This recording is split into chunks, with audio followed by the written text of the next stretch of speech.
controversy. We'll tell you how Governor Gary Herbert is reacting to the public's outcry against the new records law.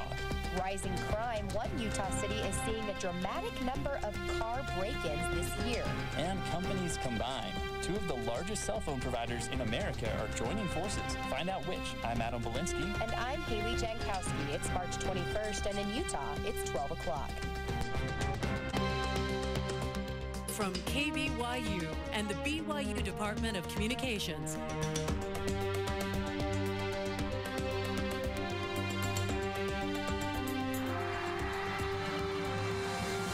This is the award-winning 11 News at noon.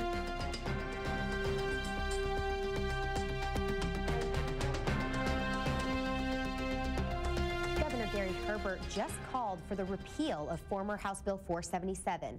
The controversial government records law increases public records fees and makes emails and text messages between legislators private.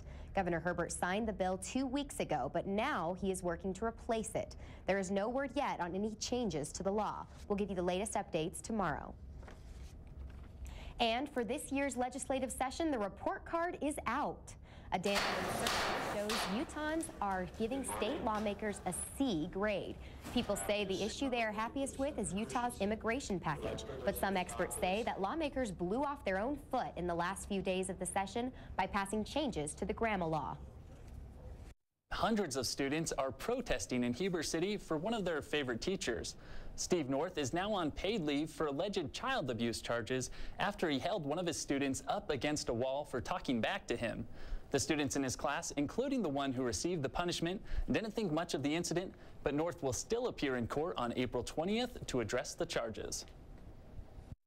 A St. George man found one woman dead and her two siblings unconscious yesterday when he stopped by to check on them after they missed church. A running car in the garage caused carbon monoxide to fill the home of the three elderly people. The fire department declared the death accidental and the surviving siblings are in critical condition. A family argument turned deadly Saturday night in Kaysville. Police say a 28-year-old man shot and killed his father. Police responded to reports of shots fired at the Far West Motel. Officers arrived to find 52-year-old Gregory Nance fatally wounded. He died a short time later. Police say Nance's son, Joseph Allen Nance, shot his father because the son thought his dad beat his mother. They found Joseph Nance later hiding in a bunker and arrested him.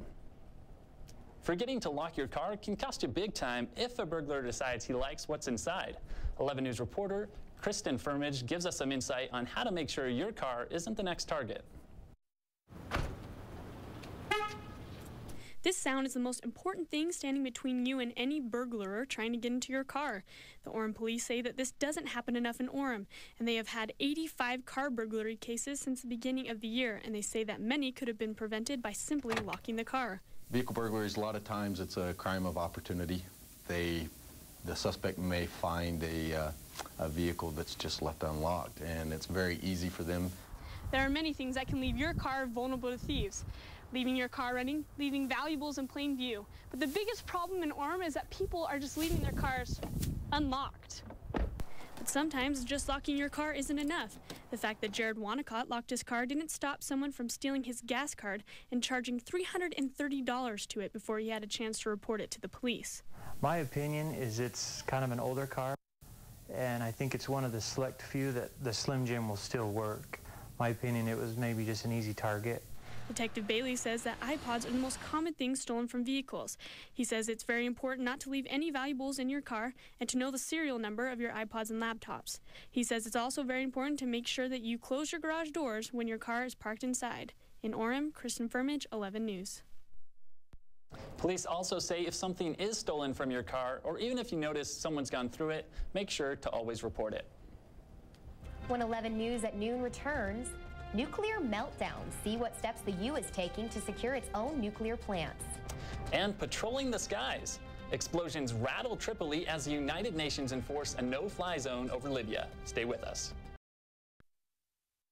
Several LDS missionaries serving in Japan are now home early because of the disaster that hit the country.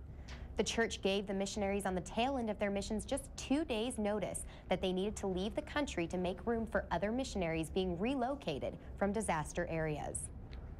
Yeah, at first I was I'm shocked, like, no way. And then I thought about it, and I don't like to admit it, like I cried a little bit. I had a companion, a past companion who had family up there, and at first he couldn't contact them. But after a day or so, he was able to finally contact them and find out they were safe.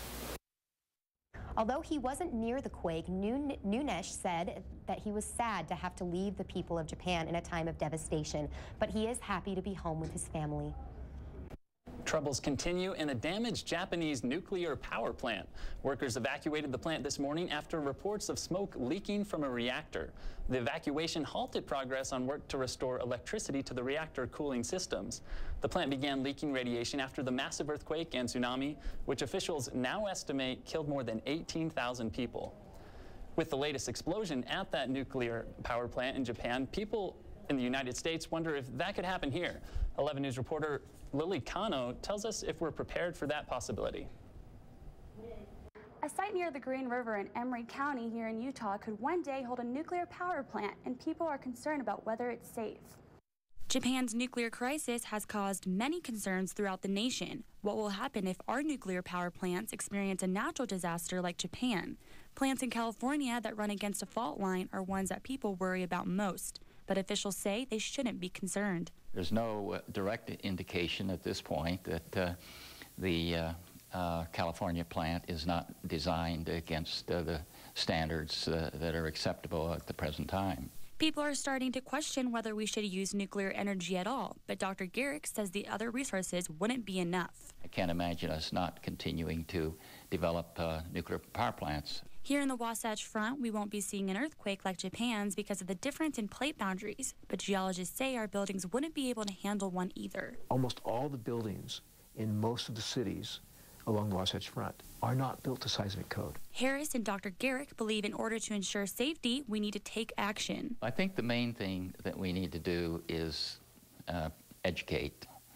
The more we educate the people, the more they are able to ask the right questions. Harris says preparing for a crisis is mandatory and can prevent more devastation. Japan has showed us that that crisis does not have to be a disaster. Federal Emergency Management Agency officials say that if the Utah power plant is built, they will make sure the future building site has the lowest possibility of experiencing natural disasters. Back to you. Thanks, Lily. Libya's military leaders say they're ready to stick to a ceasefire, but allied coalition forces may not be convinced just yet. They blasted one of Libyan ruler Muammar Gaddafi's compounds earlier this morning. Greg Black has the latest on the tense situation. A mangled mess of concrete and wood. These are the remnants of a building in Muammar Gaddafi's Tripoli compound. Coalition official says it was targeted because it contains, quote, capabilities to exercise control over Libyan forces. The goal, to break down the Libyan air defense system. Officials say Gaddafi was not the target. Military analyst Russell Honoré explains. Does this change anything now that Muammar Gaddafi's compound has been struck? Don't think so. I think the command and control was always on the list, and the intent to hit it, not him directly. U.S. officials say the Allied attacks are effective, but also warn against expanding the mission. The one thing that there is common agreement on are the terms set forth in the Security Council resolution. If we start adding additional objectives, then I think we create a problem in that respect. New cell phone video shows explosions on the outskirts of Benghazi. This weekend, airstrikes illuminated the night sky over Tripoli. Allied forces continued with Operation Odyssey Dawn, despite Libyan calls for a ceasefire Sunday night. Rebels in Benghazi celebrated the announcement, but U.S. officials are wary, waiting to see if Libyan authorities are sincere. I'm Greg Black reporting. The Libyan government has claimed that 48 people, including women and children, have died in Allied attacks, but U.S. officials say they have no indication of any civilian deaths.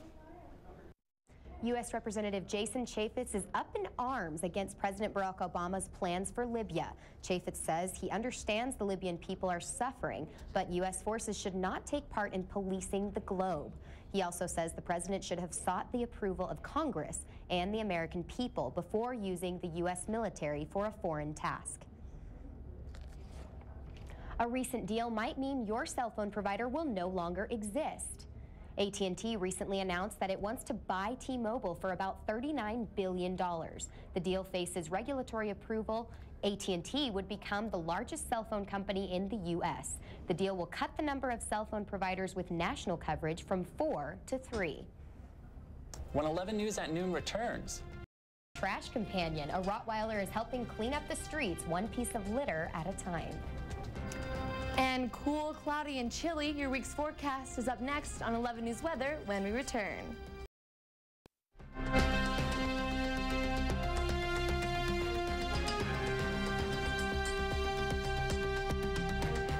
Even if the calendar says it's spring, it sure doesn't feel like it to me anyways. Yeah, is it going to get warmer or going to start feeling like spring anytime soon? I know yesterday was the first day of spring, right, but it sure doesn't look like it outside. Not good. And it's probably not going to change this week, but hopefully next week it'll warm up.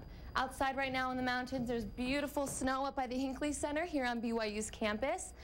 But there's going to be even more snow over the next day or two. Not a ton of accumulation, but right now in Provo, it's 50 degrees, but it feels a little chillier than that, and that's because those 22-mile-per-hour winds are picking up and making it feel colder. As for tonight, we have a 70% chance of snow. It's only going to be about an inch of accumulation. It's going to be wet, slushy, spring snow.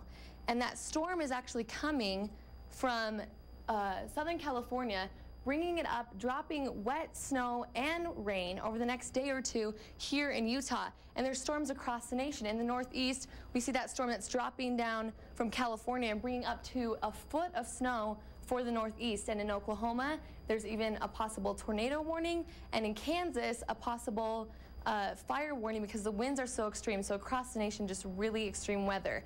As for Utah, the temperatures are dropping to prepare for that storm. In Logan, it's 44 degrees. 50 here in Provo, and then 54 down in St. George. A little bit chillier than it typically is down in that part of the state. For that part of the state in southern Utah this week, it's going to be a little bit chillier than typical weather. It's rainy for the beginning part of the week, and then towards the end of the week, middle and end of the week in the 60s, so warming up just a little bit. As for the Wasatch Front, it's a little bit of a different story because it's going to be chilly towards the beginning of the week also. Warming up just a tad on Wednesday and then getting cold again on Friday. There's that snowstorm coming in tomorrow and that possible snowstorm tonight as well. So we have a 100% chance of rainstorms today. So sometime today it's going to be raining and then possible snow tonight and tomorrow. But like I said, not a ton of accumulation. So the first few days of spring and we're seeing snow? Exactly. What's that about? I don't know. Even if it looks a little bit bad here, I mean, I feel pretty good after seeing there's places with tornadoes, yes, foot of snow in New England. Crazy weather across the nation. We don't have it too bad, I guess, so that's good. Country blessings. Yeah. Thanks. Well, Lakia, you had a really good seat at the game. I'm kind of jealous. I know. I only got to watch it on my home computer, but I mean, that's nice, but it would have been so great to be there. Yeah, that's right. I have front row seats, but you know, no big deal. Well, it literally feels like I came back to Provo from Denver floating on a Jimmer proves that the bigger they are, the harder they fall. And while fans in Denver were celebrating, peeps in Provo made sure they got in on the excitement. Sports is next. Stay tuned.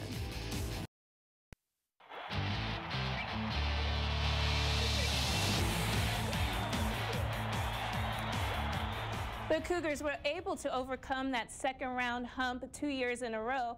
This time, they sought redemption from last year's third-round loss against Kansas City. Started sending texts and tweets to find out when the team would be heading back to Provo. They gathered in the cold and rain at Provo Airport to greet the Sweet 16-bound Cougars. And as the team stepped off the plane to a chorus of cheers and reporter questions, BYU President Cecil Samuelson, who traveled with the team, said he was proud of their performance. It's a wonderful thing. I think it's well-deserved. The kids worked really hard. They've played really hard. They've worked well together, and it's a wonderful day for the university and the basketball program. The Cougars will practice at the Marriott Center this afternoon before heading to New Orleans tomorrow. Their next opponent, the Florida Gators. This will be the first matchup between the two teams since BYU's double overtime win against them in the second round of last year's tournament. If they win Thursday, they will face the winner of Butler versus Wisconsin Saturday in the Elite Eight. The Lady Cougars are also taking in some postseason success With a season-high 102 points, they advanced to the third round of the WNIT. Haley Hall, Kim Parker, and Mindy Bonham were 3 of 6 players to score in double digits. They will host USC at the Marriott Center Wednesday at 7 p.m. It will be the 8th meeting between the two teams. USC leads the series 4-3. So exciting basketball all around, men and women. That's great. So the game against the Gators for the men's basketball team Thursday, what do you think our chances are? I think our chances are really good, but it's going to be a lot of like what happened on Saturday against Gonzaga. We're going to need more than just Jimmer to kind of step up and play a key role. Going to be a lot of having to drive on the inside, and offensive rebounds are going to be key, I feel, come And Thursday. be honest with me, Lakia, what does your bracket say as far as who's going to win on Thursday? I have BYU. I have BYU meeting Butler in the Elite Eight, and I'm just hoping for that because other than that, my bracket is looking not too good. Yeah, I guess we'll see what happens. Still to come on 11 News at noon. Helping Paws. Find out what One Dog is doing to give back to his community. We'll be right back.